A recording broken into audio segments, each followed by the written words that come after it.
هلو گایز، شادو هستم و اومدیم با اولین ویدیو چنلمون که خب خودم هم دارم صحبت میکنم. دنس الیت چی شو دیدیم؟ دنس الیت خنده بود. این دنس الیت هفته الیت چرخنده بازی. دنس الیت 8 کاملا خاص شد. هم بارم تو دایمای رویال آورد دیگه. الیت بمبو داریم، الیت 9 بازی. دنسش خیلی شاخ و واقعا رو اکان میبره الیتش.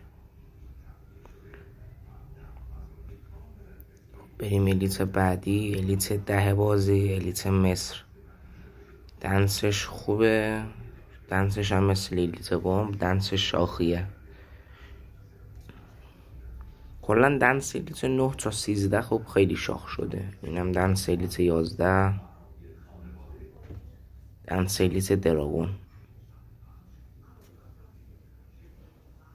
الیت پنتر دنسش خوبه، تو این آپدیت هم کم تغییر دادن دنسشو.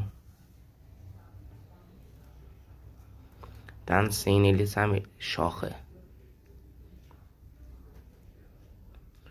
دنس الیت رمپیج که اینم دنسش خیلی شاخه و اینجا به بعد یکم دنسات رده خودشو میاره پایین تر، ولی خب تا الیت 21 بازم شاخ هست، ولی نه مثل الیت 9 تا 13.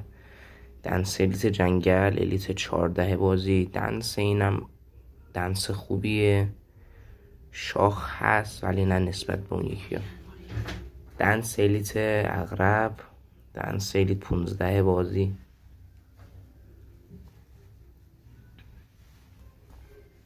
خب میریم الیت بعدی، الیت کابوی که رایگان داده الیت رو. خز دنسش ولی خوبه، نسبتاً الیت قدیمیه.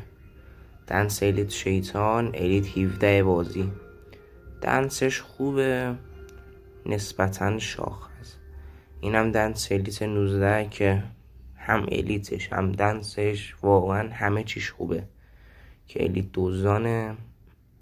الیتش خیلی خوبه از هر لحاظ. الیت 19 بازیه. خب الیت ترپ، الیت 21 بازی. دنسش قشنگه، خوبه. دنس الیت 22 الیت شیمیایی. دنس اینم بد نیست. الیتش اصلا تو آفر نیومد و خرز نیست. الیت گربه به این میگن که دنس نمکو داره، خیلی دنسش خوبه.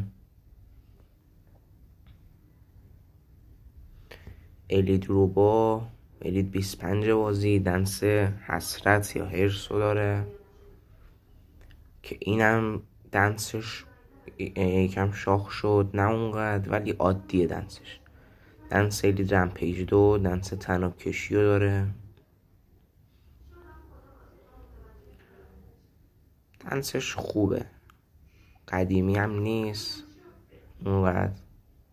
خب الیت 28 دنس خوبیه، شاخ نیست.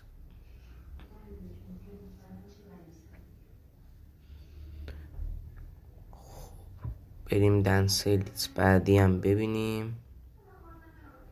دنس الیت 31 بازی. دنس احترامو داره. الیتش هم کلا خاص شد، توی آفری اومده بود که خب خیلی درصد و بالا میداد. الیتش خزه، دنسش هم خب خزه دیگه. الیت 35 که اینم الیت خیلی خزیه، یعنی مثلا جوری بود که با زیر 100 جم الیتو میگرفتی، که 20 جم 30 جم خرج میکردی درصد تو 90 میداد. الیت 37 بازی تو آفر نیامد. دنسش هم گاده ولی نه اونقدر قدیمی نیست. این الیت تو استور آف خورد آف 50%، یعنی با 300 جم میگرفتیش. دنس این الیت خزه، الیتش هم تو آفر اومد. دنسش اونقدر شاخ نیست. خب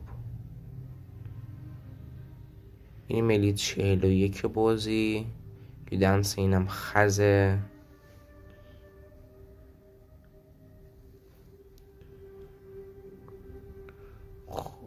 میریم الیت 43 بازی که هم 1-2 تا الیت قبل بود.